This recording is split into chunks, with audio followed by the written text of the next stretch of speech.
उपमुख्यमंत्री सुनेत्र पवारांची राष्ट्रवादीच्या राष्ट्रीय अध्यक्षपदी निवड झाली आहे। मुंबईत राष्ट्रवादी पक्षाच्या कार्यकारिणीची बैठक बोलवण्यात आली होती। यावेळी पक्षाचे नेते प्रफुल्ल पटेल यांनी सुनेत्र पवारांच्या नावाची घोषणा झाली।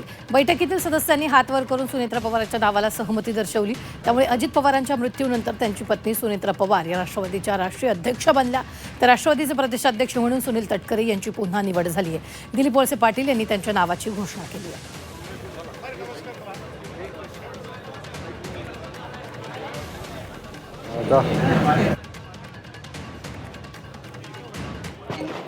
कि हमने अजीत दादा पवार की जगह पर अब हमें राष्ट्रीय अध्यक्ष का चयन करना है। इसीलिए आज का ये राष्ट्रीय अधिवेशन बुलाया गया है।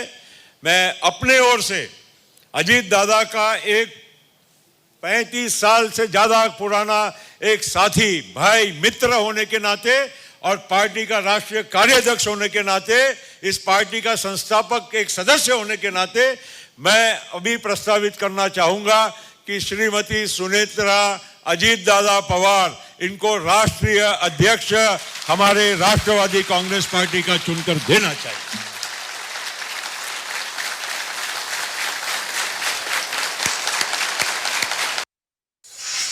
राजधर्म आणि धर्मशास्त्र याचं पालन करण्याचं काम आम्ही प्रामाणिकपणाने केलं। आणि धर्मशास्त्र आणि राजधर्म काय सांगतोय की एखादी व्यक्ती गेल्याच्या नंतर 40 वर्षाची सावलीसारखी साथ देणाऱ्या वहिनींच्या पाठीमागे उभं राहणं हा आम्हाला राजधर्म आणि धर्मशास्त्र समजत होतं।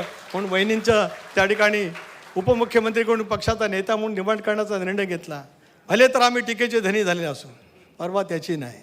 अजूनही कोणाला पैसे देऊन ट्रोल करण्यासाठी जी टीम करायची असेल ती करावी, पण आमची नियत साफ आहे। आमची निष्ठा दादांच्या चरणी होती आणि उद्या सर्व आयुष्य बहिणींच्या सोबत राहत महाराष्ट्र घडवण्याचं काम आपल्याला पुढच्या कालावधीमध्ये करायचं आहे।